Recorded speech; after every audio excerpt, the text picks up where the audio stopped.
Welcome to English with Arduino video lesson channel. እንኳን ደህና መጣችሁ። ሰላም ናችሁ? እሺ፣ የዛሬውን ትምህርት ከመጀመራችን በፊት ባለፈው ፓርት 1 ዩኒት 4 ፓርትስ ኦፍ ዘ ቦዲ የሚል ነው። ስለነሱ የሰውነት ክፍላችን በተመለከተ ነው የተማራችሁት። አሁን አልጨረስንም። እሱን ከራስ ፀጉራችን እስከ አንገታችን ድረስ ያለውን የሰውነት ክፍል ነው የተማራችሁ። from hair up to neck ድረስ ያለውን። ዛሬ ደግሞ ፓርት 2 ዩኒት 4 ፓርት 2 ከአንገታችን በታች ያሉት እስከ እግር ጥፍራችን ያሉትን እናያለን ማለት ነው። በዛሬው ዕለት እንጨርሳለን የሰውነት ክፍላችን። እሺ፣ word practice about parts of the body ይላል። Complete the blank spaces with the correct meaning of the word in the following sentences from the alternative below ይላል። እሺ፣ አሁን ወደ ጥያቄያችን እንሄድ። Dash is the part of the body between the neck and the arm። ከተሰጡት አማራጭ መልሶች የትኛው ነው ለአረፍተ ነገሩ የሚያሟላ ትክክለኛ መልስ? አረፍተ ነገሩ ትክክለኛ እንዲሆን የሚያደርገው ቃል የትኛው ነው? ኤ አርም፣ ቢ ሾልደር፣ ሲ ኤልቦ፣ ዲ ዌስት። ስለዚህ መልሳችን ቢ የሚለው ሾልደር ነው። አርም ማለት ክንድ ማለት ነው። ክንድ እስከ አንጓችን ያለው ነገር ማለት ነው። ኤልቦ ማለት ደግሞ በክንዳችን የሚታጠፍበት ኤልቦ ይባላል ወይም ክርኒ ይባላል። ዲ ዌስት ወገብ ማለት ነው። ዌስት ወገብ ማለት ነው። ኦኬ Number 2. Dash is the upper part of the leg between the hip and the knee. በጉልበትና በዳሌ መካከል ያለው ነገር ምን ተብሎ ይጠራል? ኤ ሳይ፣ ቢ ሂፕ፣ ሲ ሪፕ፣ ዲ ዌስት። ሳይ ማለት ጭን ወይም ታፋ የሚባለው ነገር ነው። ቢ ሪፕ ደግሞ ዳሌ ነው። ሲ ሪፕ በደረታችን ውስጥ ያለው የአጥንት ክፍል። ዲ አጥንት ማለት ነው። ዲ ዌስት ወገብ ማለት ነው። ስለዚህ በዳሌያችን እና በጉልበታችን መካከል ያለው ነገር ሳይ ይባላል። ጭን ወይም ምን ይባላል? ታፋ ይባላል በአማርኛ። Number 3. Dash is the inside part of the hand. እጃችን ውስጥ ያለው ክፍል ምን ይባላል? እጃችን ውስጥ ያለው the inside ፓርቱ ምን ይባላል? ኤ ሃንድ እጅ ነው። ቢ ሪስት ሪስት ማለት የእጅ አንጓ ማለት ነው፣ እጃችን የሚታጠፍበት። ሲ ፓልም የእጃችን ውስጥ ወይም መዳፍ የምንለው መዳፋችን፣ የእጅ መዳፍ ፓልም ይባላል። ሳም ማለት ደግሞ አውራ ጣት ማለት ነው።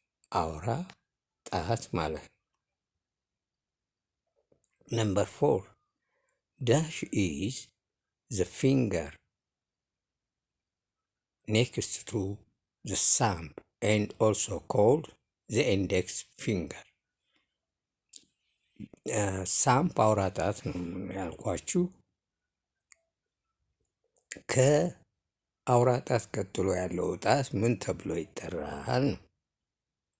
ብዙ ስም አለው። ሌባ ጣት ይሉታል፣ አመልካች ጣት ይሉታል። ያ ነው እና ሳም አውራ ጣት ነው፣ ፊንገር ጣት ነው። ፊንገር ኔል ደግሞ ጥፍር ማለት ነው። የእጅ ጥፍር ማለት ነው። የእጃችን ጥፍሮች ፊንገር ኔል ተብሎ ይጠራል። ይቅርታ ጉንፋን ስለያዘኝ ነው። እንዲህ ፎር ፊንገር ይባላል። አመልካች ጣታችን ወይም ሌባ ከአውራ ጣት ቀጥሎ ያለው ምን ተብሎ ይጠራል? ፎር ፊንገር ይባላል። ይሄ እንዳትረሱ። Number 5. That is the part of the lower leg below knee. The part of the lower leg below knee. አሁን ከጉልበታችን እስከ ጫማ እግራችን ያለው ነገር ሌግ ተብሎ ይጠራል። ሌግ እግር ማለት ነው። ግን በዛ ውስጥ የላይኛው እግራችን የውስጠኛው እግራችን የምንለው ነገር አለ። እግራችን ታች ሳይሆን ጫማ እግራችን ሳይሆን ከላይ ቅልጥማችን አካባቢ ያለው ማለት ነው።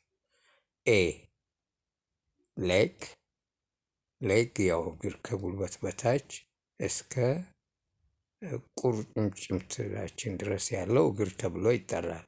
ሌግ፣ ኒ ጉልበት፣ ሲ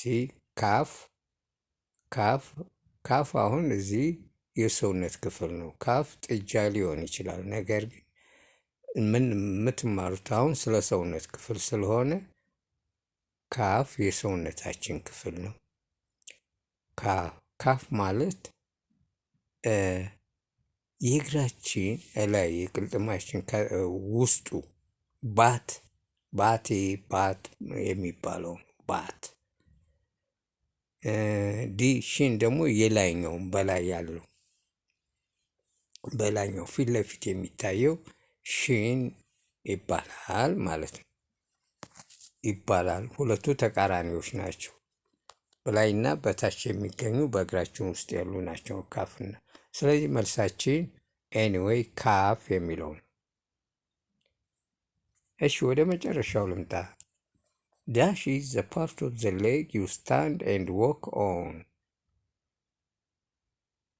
ትቆምበታለህ፣ ትሄድበታለህ። የእግራችን ክፍል ሆኖ የትኛው ነው? ኤ ፉት እግር፣ ጫማ እግር ማለት ነው። የምንቆምበት የምንሄድበት። ስለዚህ የጥያቄው መልስ ይሄ ነው፣ ኤ ነው ማለት ነው።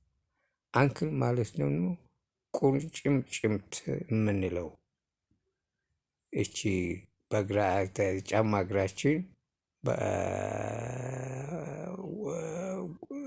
ወጣ ያለችው ቁርጭምጭምት።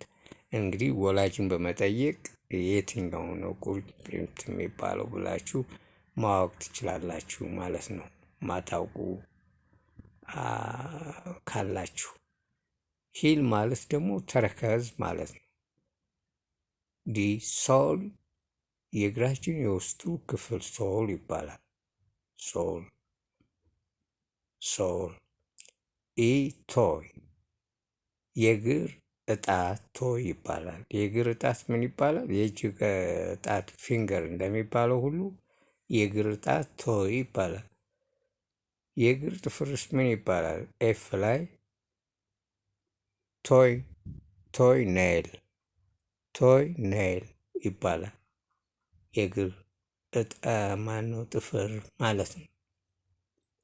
ስለዚህ መልሳችን ለስድስተኛው ኤ ነው።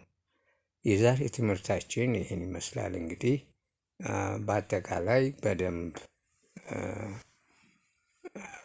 በእኔ ብቻ እኔ ባልኳችሁ መሰረት አይደለም የምትሄዱት። ደጋግማችሁ በመጽሐፍ በወላጅ በመጠየቅ ጓደኛ በመጠየቅ ዲክሽነሪ በማየት የቃላት እውቀታችሁን ማሳደግ ትችላላችሁ ማለት ነው። ስለዚህ የሰውነት ክፍላችን ዩኒት 4ን እዚህ ላይ ጨርሰናል። ሌላ የለንም። ፓርት 1 እና ፓርት 2 ብቻ ነው ያለው። ጨርሰናል። see you for the next lesson. ሼር ላይክ እና ሳብስክራይብ ማድረጋችሁን አትርሱ። ባይ ባይ።